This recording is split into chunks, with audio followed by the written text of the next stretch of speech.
সবার শিক্ষক হয়ে। সুবহানাল্লাহ বলেন। দুনিয়াতে যত বিষয় আছে সব বিষয়ের জ্ঞান আল্লাহ আমার নবীকে শিক্ষা দিয়েছিলেন। আমার নবীজির জীবনে সব আছে না নাই? যুদ্ধ আছে না নাই? কথা বলেন। সেনাপতি আছে না নাই? প্রাইম মিনিস্টার আছে না নাই? বিচারপতি আছেন না নাই? মারামারিতে আছেন না নাই? বিবিকে মারার সময় আছে না নাই? বিবিকে মারার সময় আছেন? আমার নবী কখনো বিবিকে মেরেছেন?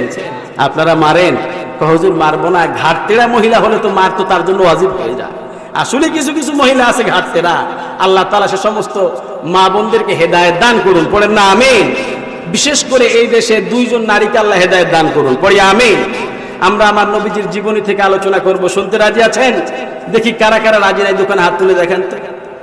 আমি বলছি রাজি নাই কারা কারা? সকলে হাত তুলেছেন। আসলে আল্লাহ হাত দেখেন না, আল্লাহ আপনার আমার অন্তর দেখেন। অন্তরের খবর আল্লাহ তাআলা জানেন। সকলে হাত উঠিয়েছেন মহব্বতের ঠেলায়। আল্লাহ তাআলা প্রত্যেককেই কবুল করুন। পড়ছে আমিন। আল্লাহ রাব্বুল আলামিনের কাজের মধ্যে কোনো পরাজয় নাই। কেউ যেটা দেখে না সেটা দেখেন কে? আরো জোরে চিল্লায় বলেন কে? কেউ যেটা শোনে না সেটা শোনেন কে? কেউ যেটা দেয় না সেটা দেন কে? এজন্য আমার নবী বলতেন, I have get you as a teacher who was the teacher of politics, sociology, biology, economics, হতে পারে subject you name it, who was the teacher of it. পৃথিবীতে যত বিষয় আছে সব বিষয়ের জ্ঞান আল্লাহ আমার নবীকে শিক্ষা দিয়েছিলেন। সুবহানাল্লাহ বলেন। সকল নবীরা ছিলেন এক একটা বিষয়ের উস্তাদ। আর কিয়ামত পর্যন্ত যত বিষয় আসবে সব বিষয়কে একত্রিত বানিয়ে যেনাকে আল্লাহ উস্তাদ বানিয়েছেন তেনার নাম মুহাম্মদ সাল্লাল্লাহু আলাইহি ওয়াসাল্লাম। আমার এমন একজন নবী জীবনে কোনো ভুল তিনি করেন নাই। সুবহানাল্লাহ বলেন। সকল নবীর জীবনে দুই একটা ভুল আছে না নাই? আদম নবী একটা ভুল করেছিলেন জান্নাতের মধ্যে, করেন নাই?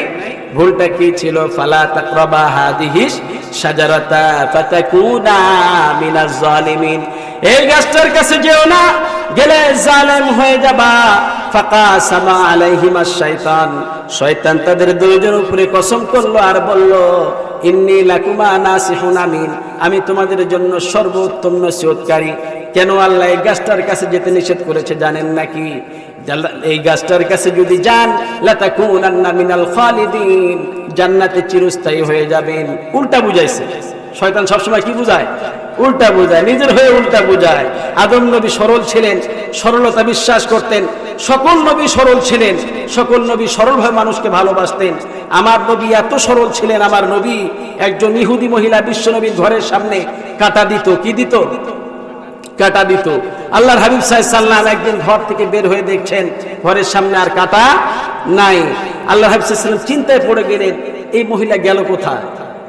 চিন্তা করতেছেন এই মহিলা গেল কোথায়। ওই মহিলা কিন্তু ছিল ইহুদি, মুসলমানও ছিল না।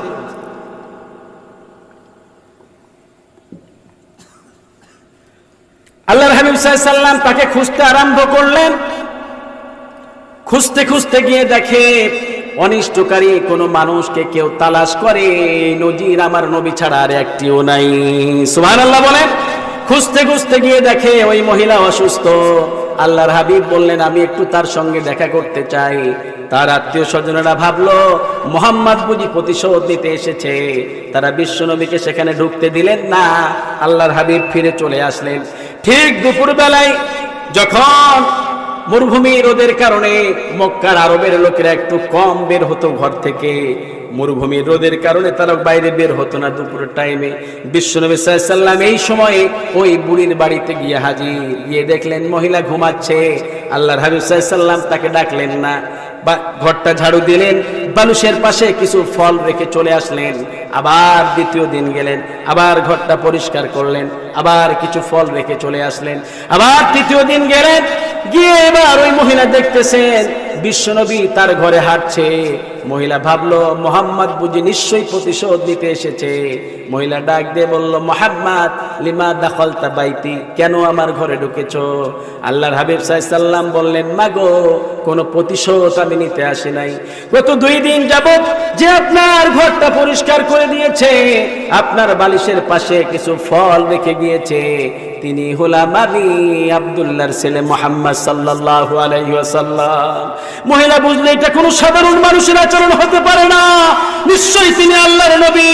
এবার মহিলা নিজের ভুল বুঝতে পারলেন, এবার মহিলা পড়া শুরু করলেন, লা ইলাহা, পড়েন, লা ইলাহা ইল্লাল্লাহু মুহাম্মাদুর রাসূলুল্লাহ সাল্লাল্লাহু আলাইহি ওয়াসাল্লাম। আমার নবীর আদর্শ সব জায়গায় আছে না নাই? শিশুকালে আছে না নাই? যৌবন কালে আছে না নাই? সব বয়সে আছে আলহামদুলিল্লাহ বলেন। জন্মের পর থেকে আমার নবী আদর্শ। আদম নবী ভুল বুঝতে পারলেন, কাজটার কাছে যাওয়া মাত্রই জান্নাতের পোশাক খুলে গেল। শয়তানের প্রথম টার্গেট হলো মানুষকে বিবস্ত্র করে দেওয়া। এজন্য শয়তান হলো যৌনবাদী, আমরা হলাম মৌলবাদী। ঠিক না বেটি? শয়তান যৌনতা ছড়ায় আর আমরা আল্লাহ রাসূল ধরে থাকি। শয়তানের আন্দোলন যারা করে সেই জায়গায় এক শ্রেণীর বেপরদা মহিলার সেখানে মিছিল আছে না নাই? কথা বলেন না কেন? বেপরদা অবস্থায় বিউটি পার্লার থেকে সাজিয়ে গুজিয়ে মিছিলের সামনে দাঁড়িয়ে বলতেছে, একটা একটা জামাত শিবির ধর, ধরে ধরে জবাই কর, একটা একটা মোল্লারে ধর, পাকিস্তানে পাচার কর।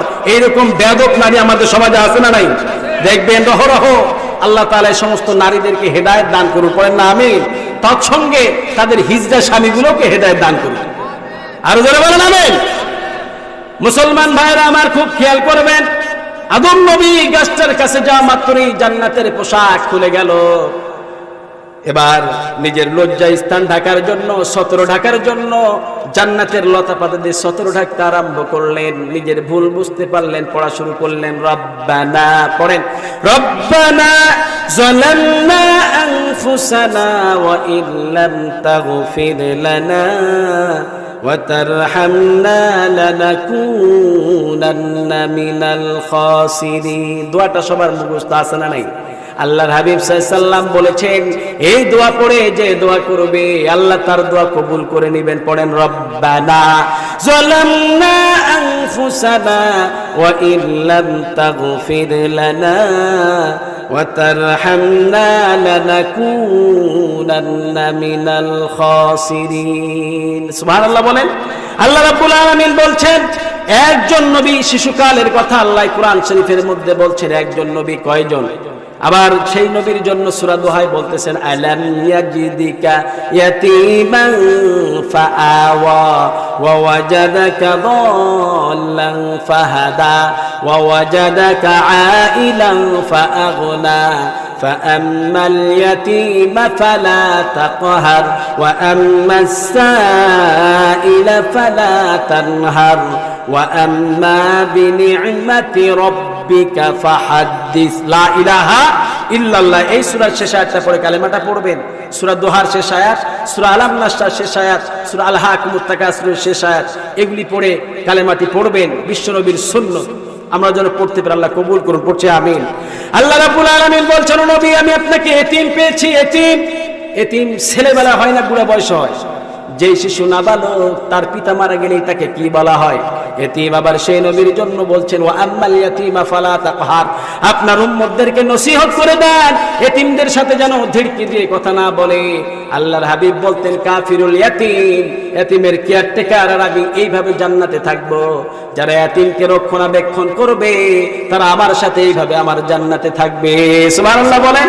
একজন সাহাবী এসে বললেন, ইয়া রাসূলুল্লাহ আমার কলিজাটা শক্ত হয়ে গিয়েছে, চোখে পানি আসে না। আল্লাহর হাবিব বললেন, এতিমের মাথায় হাত বুলাও, নিকট আত্মীয়কে সাহায্য করো, আল্লাহ তোমার অন্তরটাকে নরম করে দিবেন। সুবহানাল্লাহ বলেন। এতিমকে ধাক্কা দিলে সগীরা গুনাহ হয় না কবিরা গুনাহ? কথা বলেন। এতিমকে ধাক্কা দেয় এরকম লোক আমাদের সমাজে আছে না নাই? এতিমের পয়সা খেয়ে ফেলে আছে না নাই? জনগণের পয়সা খায় আছে না নাই? 5 ওয়াক্ত নামাজে দরুদ আছে না নাই? 2 নবীর নামে আমরা দরুদ পড়ি। কয় নবী?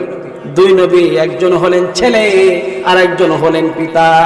বিশ্বনবী সাল্লাল্লাহু আলাইহি ওয়াসাল্লাম নিজেও বলতেন, আনা সামনাতু দুআ আবিকুম ইব্রাহিম, আমি তোমাদের পিতা ইব্রাহিম আলাইহিস সালাতু ওয়াস সালামের দোয়ার ফসল।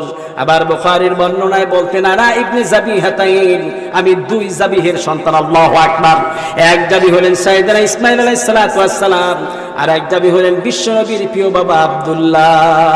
আল্লাহর হাবিব যখন জমজম খেতেন, দাঁড়িয়ে খেতেন, সাহাবায়ে কেরাম বলতেন, ইয়া রাসূলুল্লাহ সব খাবার আপনি বসে খান, জমজম কেন দাঁড়িয়ে খান?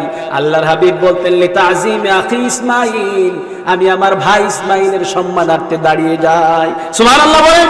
কি সম্মান মানুষকে দেখিয়েছেন মুহাম্মদ সাল্লাল্লাহু আলাইহি ওয়াসাল্লাম। আমার নবীজির আদর্শ জায়গায় আছে না নাই? শিশুকালে আছে, যৌবনকালে আছে, সব বয়সে আছে। আলহামদুলিল্লাহ বলেন। জন্মের পর থেকে আমার নবী আদর্শ, মায়ের কোলে আদর্শ দিলেন, ইনসাফ প্রতিষ্ঠা করলেন।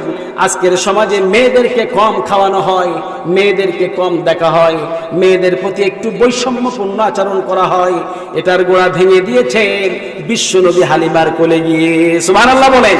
আমাদের দেশের কবিরা যত সুন্দর করে বিশ্বনবীকে নিয়ে কবিতা লিখেছেন, দুনিয়ার কোন কবি এত সুন্দর করে কবিতা লিখতে পারে না। আলহামদুলিল্লাহ বলেন। এই জন্য রবীন্দ্রনাথ ঠাকুরকে বিশ্বকবি বলা যাবে? যতজন বিশ্বকবি হয়েছেন ততজন বিশ্ব নবীকে নিয়ে কবিতা লিখেছেন। বিশ্বকবি ছিলেন শেখ সাদি রহমাতুল্লাহ আলাই, তেনার কবিতায় বিশ্ব নবীকে নিয়ে কবিতা আছে না নাই? বালাগাল উলা বিকামালিহি কাশাফাত তুজা বিজামালিহি হাসনাত জামিউ খিসালিহি সাল্লু আলাইহি ওয়া আলিহি। হাফিজ রমি ইকবাল, তেনাদের কবিতায় আমার নবীকে নিয়ে কবিতা আছে না নাই? তারপরে ছেলে কিপস, ইংলিশ কবি বার্নার্ড রাসেল, ফরেন দার্শনিক, philosopher, he wrote the very big. এত বড় প্রবন্ধ তেনারা আমার নবীকে নিয়ে লিখেছেন, কিন্তু তেনারা আমার নবী জীবনীকে চোখে দেখলেন না। কিন্তু আরেকজন কবি, আমাদের জাতীয় কবি কাজী নজরুল ইসলাম, তেনার কবিতায় বিশ্ব নবীকে নিয়ে কবিতা আছে না নাই? তোরা দেখে যা আমিনা মায়ের কোলে, তোরা দেখে যা আমিনা মায়ের কোলে, মধু পূর্ণিমারি সেথা চাঁদ দোলে, যেন উষার কোলে রাঙা রবি দোলে। তোরা দেখে যা আমিনা মায়ের কোলে, কুল মখলুকে আজ ধ্বনি তুলে কে এলো ওই, কালেমা শাহাদাতের বাণী ঠোঁটে কে এলো ওই, পরে দরুদ ফেরেশতারা বেহেশতের সব দুয়ার খুলে। তোরা দেখে যা আমিনা মায়ের কোলে। আলহামদুলিল্লাহ বলেন। এত সুন্দর কবিতা দুনিয়ার কোন কবি লিখতে পারে না। আবার এই কবি লিখেছেন, ত্রিভুবনের প্রিয় মোহাম্মদ, ত্রিভুবনের প্রিয় মোহাম্মদ এলো রে দুনিয়ায়, রে সাগর আকাশ বাতাস দেখবি যদি আয়, রে সাগর আকাশ বাতাস দেখবি যদি আয়। ধুলির ধরা বেহেশতে আজ জয় করিল দিল রে লাজ, আজকে খুশির ঢল নেমেছে ধূসর সাহারায়, রে সাগর আকাশ বাতাস দেখবি যদি আয়। আলহামদুলিল্লাহ বলেন। এগুলি বললে সওয়াব না গুনাহ? আর কেউ যদি বলে কেউ ফেরে না খালি হাতে, ন্যাংটা বাবার, এটা কি গুনাহ? কিসের গুনাহ? শিরকের গুনাহ, শিরকের গুনাহ। চাইতে হবে কার কাছে? জেলানির জেলানি, তোমারি নামের গুণে আগুন হয়ে যায় পানি, আগুন হয়ে যায় পানি। এটা কি? শের কি? এটা শের। সারা দুনিয়ার আগুন কারো নামে পানি হয় না, আগুন পানি হয় কার নামে? আরো জোরে চিল্লায় বলেন, কার নামে? হালিমা এসেছিলেন মক্কায়, একটা ধনীর দুলাল নিবে, স্বাস্থ্যবান বাচ্চা নিবে, যাতে করে কিছু পয়সা ইনকাম করা যায়। মা হালিমা বলছেন ইবনে হিশামের বর্ণনায়, আমার যে গাধাটা ছিল খুব দুর্বল, আমি যতক্ষণে রওনা হলাম ততক্ষণে আমার এলাকার সব লোকেরা গিয়ে ধনীর সব বাচ্চাদেরকে নিয়ে নিয়েছে। আমি যখন গেলাম 6 ঘন্টা পর আমি গিয়ে দেখি সব ধনীর দুলালগুলি শেষ, সব ধনীর দুলালগুলি শেষ। কিন্তু কে যেন আড়াল থেকে বলল, হালিমা মন খারাপ করো না, ওই যে আমেনার জিন্ন কুটিরে আব্দুল্লাহর এতিম সন্তান পড়ে আছে, একটু দেখে যাও। মা হালিমা বলছেন, আমি যখন বিশ্বনবীর মায়ের